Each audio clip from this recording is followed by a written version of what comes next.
कांग्रेस के अध्यक्ष मल्लिकार्जुन खड़गे ने भारतीय जनता पार्टी पर आरोप लगाते हुए कहा कि मोदी सरकार देश में जातिवाद की गंदी राजनीतिक खेल रही है, जिसके तहत कई लाखों परिवारों के घर आग जल जाती है। बता दें, धर्म और भाषा के आधार पर आपसी झगड़ा करवाकर अपने ही भाइयों को एक दूसरे पर कटाक्ष करते हैं। इतना ही नहीं, उन्होंने कहा कि वोट बैंक पाने के लिए 2024 में लोकसभा सीट को अपने खेमे में करने के लिए देश को बांटने का पूर्ण रूप से भाजपा काम कर रही है। खड़गे आज अलवर के मालाखेड़ा कस्बे में कांग्रेस के पूर्व अध्यक्ष राहुल गांधी की भारत जोड़ो यात्रा के तहत आयोजित विशाल जनसभा को संबोधित कर रहे थे। उन्होंने कहा कि राहुल गांधी की भारत जोड़ो यात्रा का उद्देश्य सभी धर्म एवं संप्रदाय को एक साथ जोड़ने का काव्य है। उन्होंने कहा कि चाइना और भारत के सैनिकों के बीच हुए विवाद को लेकर एक भ्रम फैलाया जा रहा है, लेकिन भारतीय जनता पार्टी संसद में चाइना को लेकर चर्चा करने के लिए तैयार नहीं है।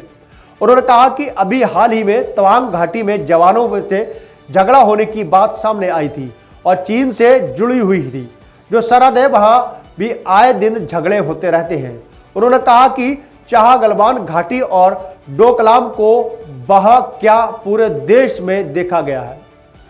वहीं खड़गे ने कहा कि सदन में संसद में इस मामले को उठाना चाहती थी, लेकिन आखिर हमारी विदेशी रणनीति क्या कहती है। लेकिन भारतीय जनता पार्टी ने केंद्र सरकार इस बात पर चर्चा करने से कतराती रही है। वहीं गलवान घाटी का जिक्र करते हुए उन्होंने कहा कि 20 सैनिकों ने शहादत दी, लेकिन हमारी सीमाएं मजबूत नहीं हो रही है। तभी तवांग घाटी में किस तरह से लाठियों से हमारे जवान जूझते हुए दिखाई दिए थे। खड़गे ने सीधा हमला बोलते हुए कहा कि आखिर किस कारण से केंद्र सरकार चाइना के मामले को लेकर संसद में चर्चा नहीं करा रही है। उन्होंने कहा कि रक्षा मंत्री राजनाथ सिंह ने मात्र एक पेज पर स्टेटमेंट दिया, जो ठीक नहीं है। केंद्र सरकार चर्चा से भाग रही है।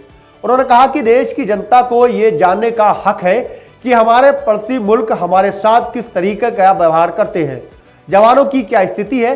देश के विकास के लिए देश की स्थिति और कांग्रेस के नेताओं ने शहादत दी है, बल्कि केंद्र सरकार के नेता राहुल गांधी पर आरोप लगाते हुए राहुल गांधी को तोड़ने का काम भी भाजपा कर रही है।